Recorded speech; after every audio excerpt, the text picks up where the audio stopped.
BBA, BCA, BCom computer కోర్సులో 100% placement లభించే ఏకైక డిగ్రీ కాలేజ్ కూకట్పల్లిలోని I3 డిగ్రీ కాలేజ్ 8367215215. చంద్రబాబు గారు కానీ మేము కానీ అనుకుంది మేము అనుకుంది ఏంటంటే ఎక్కడా కూడా అధికారాన్ని దుర్వినియోగం చేయకండి.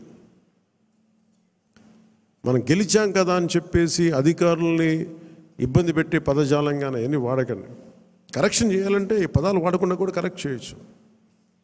అలాగే ఇంకొకటి కీలకమైంది ఏంటంటే మన ఇంట్లో కుటుంబ సభ్యుల్ని దయచేసి ఇలాంటి కార్యక్రమాల్లో దయచేసి మీరు ముఖ్యంగా ప్రభుత్వానికి సంబంధించిన కార్యకలాపాలు దయచేసి మీ రివ్యూ మీటింగ్స్లో వాళ్ళని ముందుకు తీసుకెళ్ళకండి. ఎందుకంటే మనం వారసత్వపు రాజకీయాలు అనేది మన వ్యతిరేకం కాదు, కానీ జనం మీద రుద్దేయకూడదు. సహజంగా ఇంట్లో ఒక్కొక్కరికి కెపాసిటీ బిల్డింగ్, లీడర్షిప్ బిల్డింగ్ కూడా సహజంగా ఎదగనివ్వండి. ఆ అట్మాస్ఫియర్ ఉండాలి అని కోరుకుంటాం, ఇవ్వాలి. కానీ బలవంతంగా ప్రజల మీద రుద్దకండి. అలాగే రౌడీజం చాలామంది మనకి ఈ సందర్భంగా నాకు మన నాయకులందరూ కూడా తెలియజేస్తాను, ముఖ్యంగా కొద్దిమందికి అది మీకు అర్థమవుతుంటుంది నేను ఎవరి గురించి మాట్లాడతాను. రౌడీజం దయచేసి మీరు నమ్మకండి. ముఖ్యంగా మన నాయకులు కొద్దిమంది చెప్తున్నాను, దయచేసి రౌడీజాన్ని నమ్మకండి. మెత్తగా ఉన్న నాయకుల మీద, ఏం మాట్లాడిన నాయకుల మీద మీరు వచ్చి మాట్లాడాలి కానీ తిట్టడాలు కానీ చేస్తే నాకు ఆ భయాలు లేవు. మీరు అది గుర్తుపెట్టుకోండి. వైసీపీ లాంటి ఒక గుండా పార్టీని ఎదుర్కొని వచ్చిన వాడిని మీరు నన్ను బెదిరించగలరా? మీరు ఆలోచించండి. కొంచెం లోతుగా మీరు అధ్యయనం చేయాలి దాన్ని.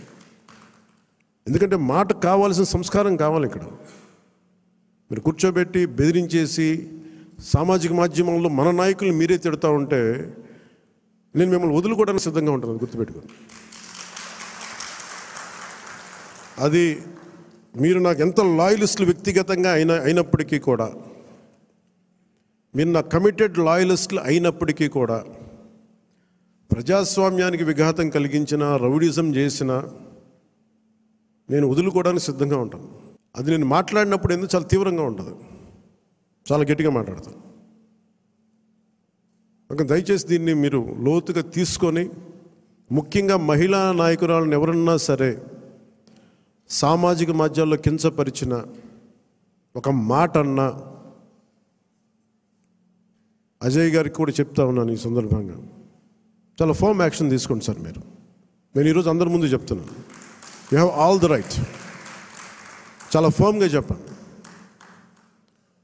మనందరినీ మనం సంస్కరించాలి అనుకున్నప్పుడు మనమే సంస్కారహీనంగా మాట్లాడితే ఎట్లా? అలాంటి వ్యక్తులని మీరు చాలా బలంగా మీ నిర్ణయం తీసుకోండి. మీ నిర్ణయం వెనక నేను ఉంటాను. అవకాశం ఇవ్వండి మారటానికి. తప్పదు అనుకున్నప్పుడు మీరు పార్టీలో నుంచి కూడా మీరు వెళ్ళిపోవాల్సి వస్తే వెళ్ళిపోనివ్వండి, ఇబ్బంది పడద్దు. ఎందుకంటే ఇది మనం చాలా కమిటెడ్గా ఇచ్చిన విజయం ప్రజలు. ఇది ఎప్పుడు ఓట్లు వేయని వాళ్ళు,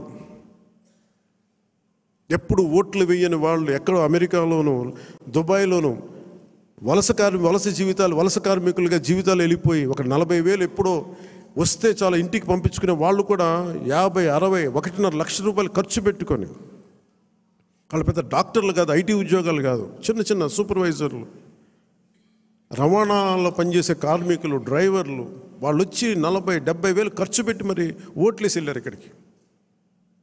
దయచేసి ఇవి చాలా బలంగా మీరు గుర్తించాలి.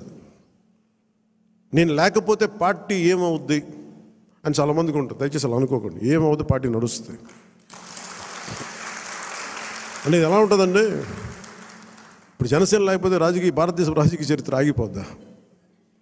పవన్ కళ్యాణ్ లేకపోతే భారతీయ రాజకీయ చరిత్ర ఆగిపోతే ఆంధ్రప్రదేశ్ రాజకీయాలు ఆగిపోతాయా? దీన్ని నేనేం చేస్తాను, ఒక అవకాశంగా తీసుకోవాలి ప్రజలకు సేవ చేయడానికి తప్ప నేను లేకపోతే పాలిటిక్స్ లేవు, నేను లేకపోతే అసలు వీళ్ళు ఎలా గెలుస్తారు? కాలం చాలా చాలా గొప్పది.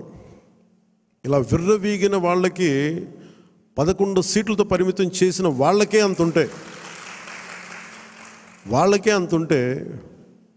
మరి అలా మనలో ఉండి భయపెట్టేవాళ్ళు కానీ భయభ్రాంతులు చేసేవాళ్ళు, రౌడీజం చేసేవాళ్ళు మీరెంతో కూడా ఆలోచించారు. ఇంకా నేను చాలా తెగించి వచ్చాను. ఒక పార్టీ నేను నడుపుతున్నానంటే చాలా చాలా తెగించుంటే తప్ప ఒక పార్టీని నడపలేను. నేను కమిటెడ్గా ఉన్నానంటే నా వెనక ప్రతిరోజు చెప్తాను, సరదాగా చెప్పను. నేను 24 గంటలు బతకడానికి నేను ఉంటాను, అంతకుమించి ఇంకా నా దగ్గర భవిష్యత్తు కూడా పెద్ద ఆలోచించను నేను. అలా అంత బలంగా నేను ఉండబట్టే ఈ రోజున జనసేన ఆంధ్రప్రదేశ్ 5 కోట్ల మంది ప్రజలకి భూతం అవ్వడమే కాకుండా ఎన్డీఏ కూడా బలం అయిపోయింది మనం గెలిచిన అన్ని సీట్లు. అంటే ఇవన్నీ ఎందుకు చెప్తున్నానంటే నేను అంత తెగించి ఉన్నాను నా దేశం కోసం, నా సమాజం కోసం. దయచేసి దాన్ని అందరూ దృష్టిలో పెట్టుకోండి. ఎవరైనా సరే ఇలాగ మనలో భయపెట్టేవాళ్ళు, రౌడిజం చేసేవాళ్ళు, విర్రవీగేవాళ్ళు కూడా ఒకటే మాట ఏంటంటే, నా వెనక నాలాగా కమిటెడ్గా ఏ స్వార్థం ఆలోచించని జన సైనికులు, వీర మహిళలు అనేక మంది ఉన్నారు. వాళ్ళు మామూలు వాళ్ళు కాదు, వాళ్ళు ఎవరు. వాళ్ళు ఏం ఆశించరు, పని చేసి మళ్ళీ కనిపించరు కూడా కనిపించరు. ఎక్కడెక్కడ విదేశాల్లో ఉంటారు.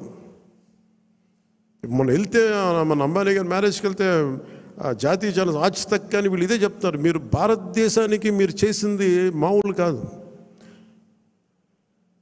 మీరు సనాతన ధర్మాన్ని బలంగా నిలబెట్టారు. మీరు అంటే మీరు సినిమాల్లో ఉండి సూపర్ స్టార్డమ్ సాధించి రాజకీయాల్లో మలుపు తిప్పే రాజకీయం చేసి ఇవన్నీ తగ్గి మీరు నిలబడగలరు చూసారా. అందుకు మిమ్మల్ని ప్రేరణగా తీసుకోవాలని చెప్తా ఉంటే నేను చెప్పాను, ఇది గొప్పగా నేను మాట్లాడట్లేదు, కానీ నేను ఇంత బాధ్యత నేను నడిపిస్తున్నానని చెప్తున్నాను. ఇది సో ఇలాంటి నాకు దయచేసి క్రమశిక్షణ రాహిత్యంతో దయచేసి నాకు తలపోట్లు తీసుకురాకండి. ఎందుకంటే నేను నా రక్తాన్ని కూడా పక్కన పెట్టేయగలను, గుర్తుపెట్టుకోండి. నా కుటుంబాన్ని కూడా పక్కన పెట్టేస్తాను. నేను జనం కోసం అయితే నా కుటుంబాన్ని కూడా పక్కన పెట్టేస్తాను. అలాంటిది నా సొంత బిడ్డలతో సహా పక్కన పెట్టేయగలను. నేను అంత నిస్వార్థంగా, అంత గట్టిగా ఉంటాను.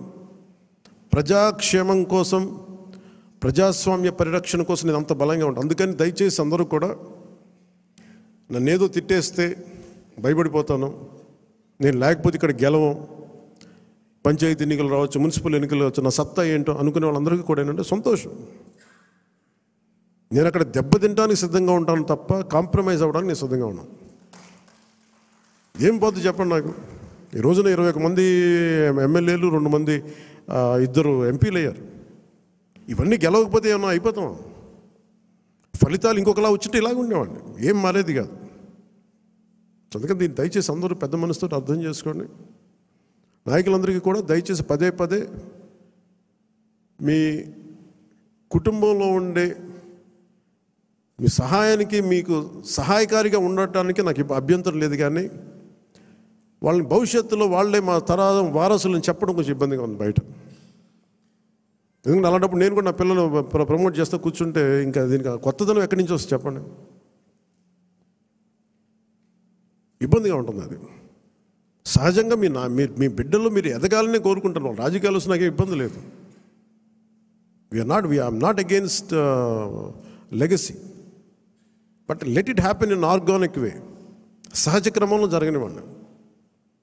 అందుకని ఇలాంటి ప్రతి చోట ఇవి కొన్ని వినిపిస్తూ ఉన్నాయి. ఇది అందరి ముందు చెప్తే ఇది అందరూ మనం ఒకసారి ఒక లోపలికి ఆత్మపరిశీలన చేసుకోండి. అందరూ సహజ క్రమంలో వస్తే నాకు ఇబ్బంది లేదు, కానీ దాన్ని దయచేసి ప్రజల మీద రుద్దకండి. అదొకటి నా విన్నపం అందరికీ. సుమన్ టీవీలో మీ పర్సనల్ అండ్ బిజినెస్ ప్రమోషన్స్ కోసం కింది నెంబర్కి కాంటాక్ట్ చేయండి.